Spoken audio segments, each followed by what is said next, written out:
izləyicilər, necəsiniz? Ümid edirəm ki, yaxşısınız. Mən bugün sizlərlə birlikdə 8-ci Azərbaycan dili 5-ci və mən 4-cü dərsi yalançı xortdan mövzusunu çalışmalarını izah edəcəyim. Gəlin başlayaq. Gəlin çalışma 1 ilə başlayaq. Müəlliflərin gizli imzalardan istifadə etməsinin səbəbi nə idi? Tanınmaması idi. Çalışma 2. Tanınmaması üçün yəni. Çalışma 2. Hansı hikmətli söz mətn məzmununa uyğundur? Dünyada insanı ən çox utandıran yalanın üzə çıxmasıdır. Çalışma 3. Bu fikirlərdən hansılar nəticə hissəyə aiddir? Əbdurrəhim bəy Haqverdiyev yalançı xortdana ibrət dərsi verir. Bir də Əbdurrəhim bəy Haqverdiyev cəhənnəm məktublarının ardını oxuyur. Bu hər ikisi buna aiddir. Çalışma 4. Mətndən cümlələr arası əlaqələrin düzgün qurulub qurulmadığı barədə fikir yürüdün. Məncə əlaqələr düzgün qurulub. Çalışma 5. Sxemi tamamlayın və şərh edin. Bu siniflə görülməli bir işdir. Həmçinin burada şərh edin deyil. Yəni sadəcə oxuyun, izah edin. Əbdurrəhim bəy Haqverdiyev Hüseynqulu Sarabskinin xatirələrinin mətnində necə idi? Yalançı xortdan mətnində necə idi? Bu hər ikisini qarşılaşdırmaqdan. Çalışma 6. Mətndəki dialoqu üçüncü şəxsin dilindən danışın. Bu da əncə şifahidir, üzündən oxumadır. Ona görə bunu da yazmadım.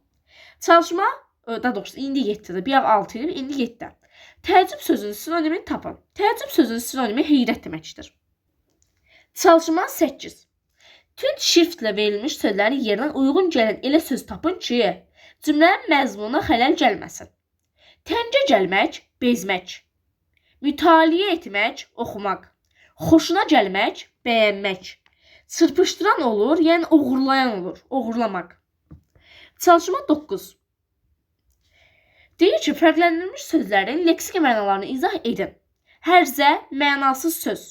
Məcmuə, məqalə, şeir və s. toplusu. Nüxsə, yazılı bir şeydən çıxarılan surətlərin hər biri. Mabət, yəni davam. Çalışma 10.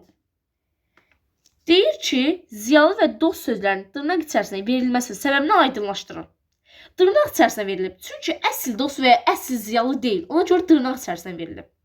Çalışma 11.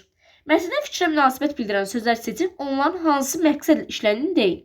Əlbəttə, yəqin ki, deməli, yəqin və s. kimi sözlər ara sözlərdir. Yəni, fikrə münasibət bildirir.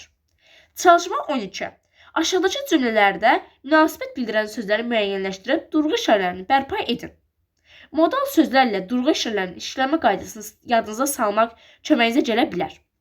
Burada hey fikirdən sonra vergül qoyulacaq, bəlkədən sonra vergül qoyulacaq, şübhəsiz sonra vergül qoyulacaq, demək sonra, əlbət sonra. Bunların hər biri ara sözdür, həmçinin modal sözlərdir.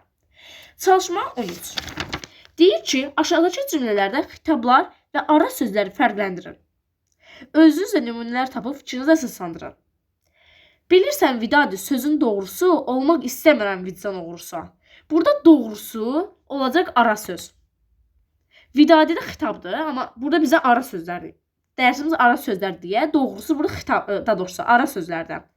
Bəlkə bu yerlərdə bir də gəlmədim. Duman, salamat qal. Dağ, salamat qal. Burada dağ və duman xitabdır.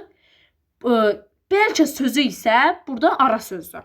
Bəlkədən sonra vergül qoyulacaq, doğrusu əvvəl. Və əziz izləyicilər, yalançı xortdan mövzusunu çalışmaları qutardı. Sağ olun əziz izləyicilər, kanalıma abunə olmağı və like atmağı unutmayın. Sağ olun.